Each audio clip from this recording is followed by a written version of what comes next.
Welcome back. So this video is going to be about the Oura ring.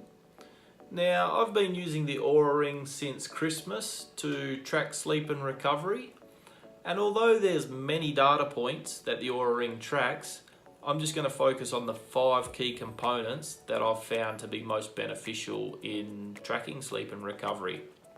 So those 5 are total sleep, resting heart rate, respiratory rate, the deep sleep, and the heart rate variability.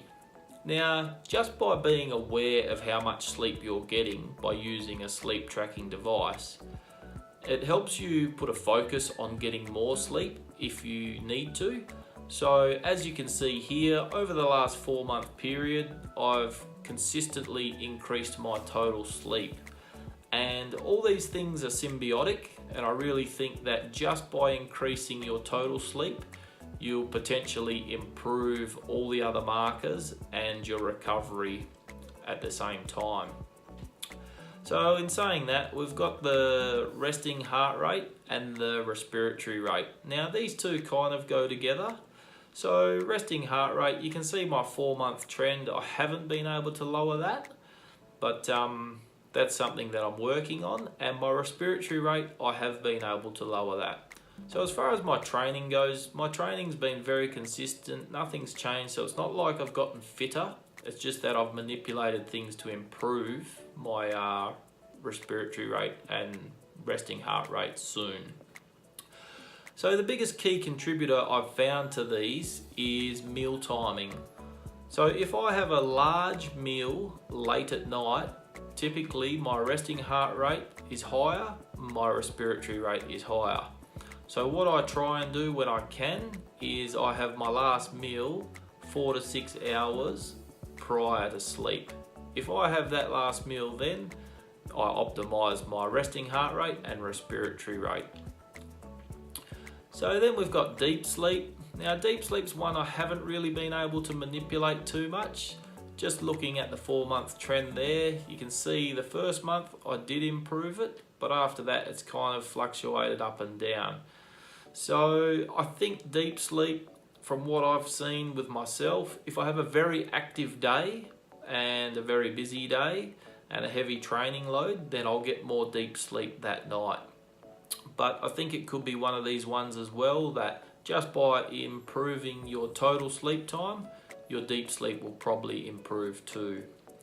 Now, heart rate variability is another interesting one. Everybody seems to be different with this. And the heart rate variability trend for my last 4 months, as you can see, it's fluctuated a little bit, but it hasn't improved much.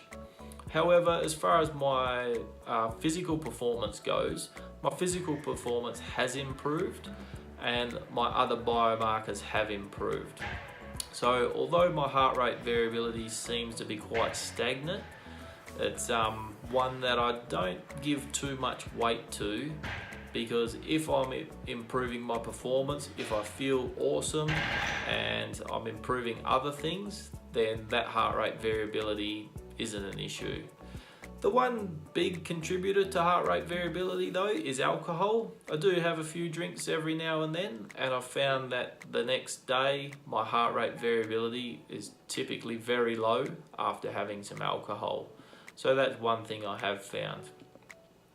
So that's my 5 key takeaways as far as data and tracking using the Oura ring. I mean, I'm going to continue to try and improve all these markers.